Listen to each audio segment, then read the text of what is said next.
Assalamu alaikum wa rahmatullahi wa barakatuh. Welcome to my channel. My name is Halima. Today's video we are going to watch a video which talks about a veil. Why women in Islam wear a veil, hijab, which is known as hijab. Without wasting time, let us go together and watch this video together, inshallah. This young veiled Muslim woman from France was invited to a French television where three journalists had meticulously prepared to humiliate her with trick questions and groundless accusations. But during the debate, they quickly realized that they had made a serious mistake to underestimate the young woman, because she destroyed them one by one with powerful arguments accompanied by facts, as you will see in a moment in this video. The veil is not a Quranic prescription. It is an Islamist innovation because the Quran has never used the word veil. This term does not appear in any of the 3,234 verses of the Quran. The veil is mentioned I want in to the tell you Quran. that it does not exist. The veil is mentioned in the Quran in chapter 24. You said that no one forced you to wear a veil, and I trust you for the moment. But did you know that this is not the case in neighborhoods where young Muslim girls are under real pressure to wear a veil? Not at all, that's not true. You mean young Muslim girls are not forced by their families? I think there may be people who wear a veil under pressure, but what I am telling you is that these people do not represent the majority. What you are doing is a generalization of this phenomenon, which is in fact isolated in order to stick this stereotype on all Muslim women who wear a veil. Okay, we got it. No, can you allow me to finish my point? Your point is already clear. It is clear, but it is not complete. I take this opportunity to say that the veil is not a sign of submission. I come from a family of 4 sisters. I have no brothers, and I have never had a discussion with my father about the veil. He has never intervened in this choice which is mine. But do you agree that the veil is not... Can I finish my answer? We are the ones who are mainly concerned by the debate, but we have not been invited in more than 80 debates about the veil, so I think it would be very important if you had the politeness to listen to me so that I can finish my answer to the question you asked me. In fact, the Islamic veil known as hijab is one of Islam's most controversial topics. From claiming it's a form of oppression to arguing that it wasn't mentioned in the Quran, the hijab has been subject to a lot of talk throughout the years, especially in the West. Confronted with 3 journalists, Sara Attar, a veiled Muslim woman and communication expert, intelligently defended the freedom and right of Muslim women to dress as they wish. She strongly destroyed each of the accusations and traps of these journalists who were behaving like judges in a court. Answering the question of why Muslim women wear a veil, Attar first began by teaching them that veil is not only worn by Muslim women, and she ended her answer by asking a question that none of the 3 journalists was able to answer. Can you tell us, why do you wear a veil? I'll give you an example. We often hear in public debates these kinds of questions about why Muslim women wear a veil, but what is astonishing is the difference in media coverage. I rarely hear people ask why Sikhs wear a turban, or why some Jews wear a kippah, or why some Jewish women wear a headscarf. It is known that in the Muslim tradition, women wear a veil, whether they are married or not. But I'm not sure if you know that in the Jewish tradition, women wear a veil after marriage. Yes, but Jewish women who wear a veil are a very small minority. So, for you it's a matter of numbers? That is to say, when it concerns a minority, it's normal and you don't ask any questions? Tell me, is it a matter of numbers or what? To escape the question, the journalist directly launched a false claim that the veil does not exist in the Holy Quran and that it is a human's fabrication. The allegation to which Sara Attar immediately responded with a short and clear answer. The veil is not a Quranic prescription. It is an Islamist innovation because the Quran has never used the word veil. This term does not appear in any of the 3,234 verses of the Quran.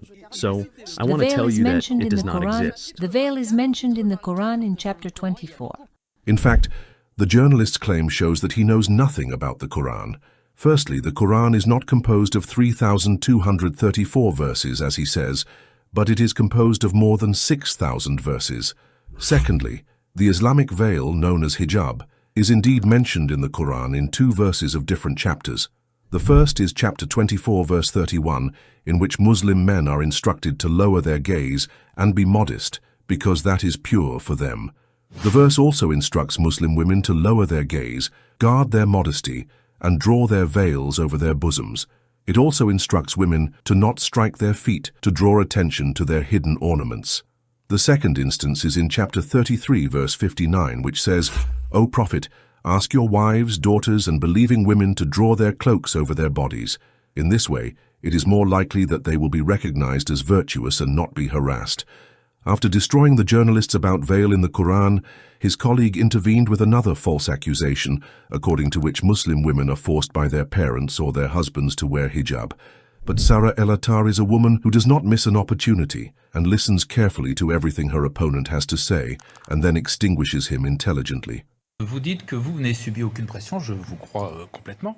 You said that no one forced you to wear a veil, and I trust you for the moment. But did you know that this is not the case in neighborhoods where young Muslim girls are under real pressure to wear a veil? I was also born and raised in a neighborhood. That does not exist. You mean young Muslim girls Not at are all. not That's forced not by their true. families? Listen to me. Can I answer your question? I think there may be people who wear a veil under pressure, but what I am telling you is that these people do not represent the majority. What you are doing is a generalization of this phenomenon, which is in fact isolated in order to stick this stereotype on all Muslim women who Okay, wear a veil. we got it. No, can you allow me to finish my point? Your point is already clear. It is clear, but it is not complete. I would like to add that when you associate the wearing of a veil with inequality between men and women, I feel oppressed. I do not understand this vision. Why do you think you are the ones who must define what freedom is for others? In fact, every time she destroyed their accusations, they invented a new one. Now this journalist, supported by her colleague, thinks that the veil should be banned in public spaces in France because it shocks the French citizens, as if they had conducted a survey to question all people living in France. But Sara el-Attar had an answer for them and quickly put them in their place. Here in France, the veil is shocking. The veil is an offense did you to the conduct a French survey? culture. Do you agree that the veil is shocking? Alors, je conçois qu'on ait des positions différentes. I understand that we have different positions, and that is also the purpose of this debate, to discuss between different positions. But I think it should be important to make a distinction between personal opinions and what the law says. Earlier you were talking about the values of the Republic, and I myself went to the school of the Republic where I learned the values of the Republic, which are equality, fraternity, and living together. I was also lucky to have parents who taught me these values as well as values of sharing. So, the veil may shock you personally, but from that, making a law to prevent women from wearing it, I think the veil should be banned in schools. Okay, that is your point of view. If the veil is banned in schools, then what will be the next step? Will this law not go as far as preventing mothers who wear hijab from picking up their children from school? El-Attar did not stop there. She used this opportunity to denounce the media lynching in France, which aims to tarnish the image of Islam.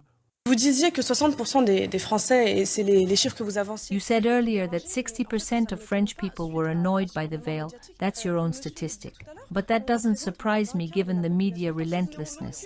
We Muslims represent less than a quarter of the French population, but we occupy more than 3/4 of the public debate.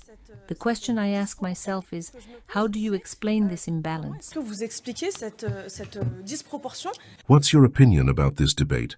Do you really think that the Islamic veil should be banned from public space because it is something that annoys people of other faiths? Why are people only annoyed by the Islamic veil and not by the veil worn by some Jewish women or the veil worn by Catholic nuns? Welcome back from watching that video. What do you think about this video? Do you think if they banned hijab in society, will it make sense, or it will change any other thing in society? What do you think about it? Do you think only Muslims are the one who are wearing hijab, or there are also non-Muslims who are wearing hijab? What do you think about this video? Leave a comment below. Thank you so much for always supporting me. May Allah bless you and protect you, inshallah. See you in my next video. Assalamu alaikum wa rahmatullahi wa barakatuh.